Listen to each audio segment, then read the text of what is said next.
ছেলেকে পেয়েছেন, আমার সন্তানটাকে দেখছেন, ছুটাছুটি পেরেশান হয়ে যায়, এদিকে যায়, ওই মার্কেটে যায়, ওই গল্লিতে ঢুকে।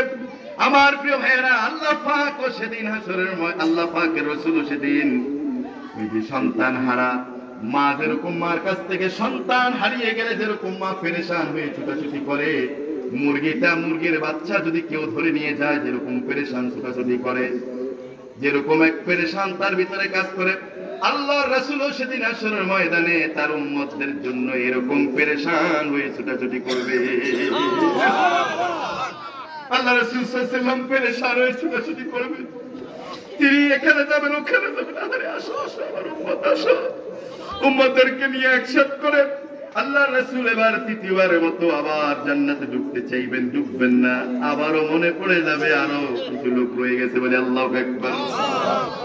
আল্লাহ রাসূল আবারও মাকামে মাহমুদ এসে সিজদায় পড়ে যাবেন, সিজদায় পড়ে আল্লাহর রাসূল এবার আল্লাহকে ডাকবেন, গুণ কীর্তন করবেন। আল্লাহ পাক বলবেন, হাবিব তিনবার তো আপনার চাওয়া পূরণ করলাম, আবার কি চান?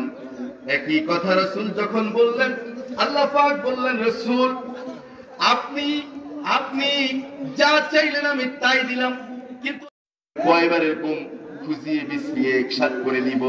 আল্লাহ পাক তোমার কাছে আরজি, তুমি তো জানো এই হাসরবাসীর অসংখ্য লোকদের ভিতরে কোন কোন তোমার বান্দার ভিতরে তোমার কালেমাটা কলিজায় অন্তরে ঘেঁটে আছে, শাহাদাতু আল্লাহ ইলাহা ইল্লাল্লাহু ওয়াহদাহু লা শারীকা লাহু ওয়া আশহাদু আন্না মুহাম্মাদান আবদুহু ওয়া রাসূলুহু। এই কথাটা কার অন্তরে আছে? দুনিয়ার বুকে কে কালেমা পড়েছে? তুমি তো জানো কার অন্তরের ভিতরে এই কথাটা লুকায়িত আছে, আমি তো জানি না।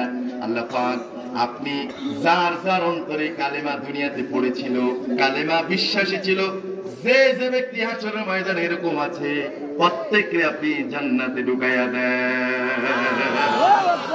আল্লাহ বলবে, রাসূল অনেক চাইলেন দিলাম, কিন্তু এই চারবারের সময় আল্লাহ বলতেছে ও সব যদি আপনার দ্বারা হয় তাহলে আমি যে রহমান, আমি যে রাহিম, আমার দ্বারা কিছু হবে না।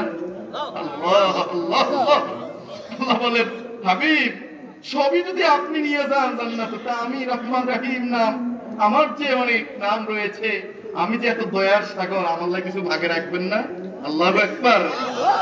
আল্লাহ পাক বললেন, হাবিব হাসরের ময়দানে যারা আছে, যারা অতীত, যারা বর্তমান, যারা কালেমা পড়েছিল, ইমানদার ছিল, আজ হাসর মাঠে উপস্থিত, আমি আল্লাহ ঘোষণা করলাম এই সমস্ত কালেমাদারি মুসলমানদেরকে মাফ করে দিয়ে আমি জান্নাতে ঢুকাইয়া দিলাম। নারে তাকবীর! আমার প্রিয় ভাইয়েরা, এই রাসূল সুপারিশ করবেন, হাউজে কাউসারের মালিক বানিয়ে দেওয়া হয়েছে রাসূল সাল্লাল্লাহু আলাইহি ওয়াসাল্লাম। ইন্না আ'তাইনাকাল কাউসার ফাসাল্লি লিরাব্বিকা ওয়ানহার ইন্না শানিয়াকা হুয়াল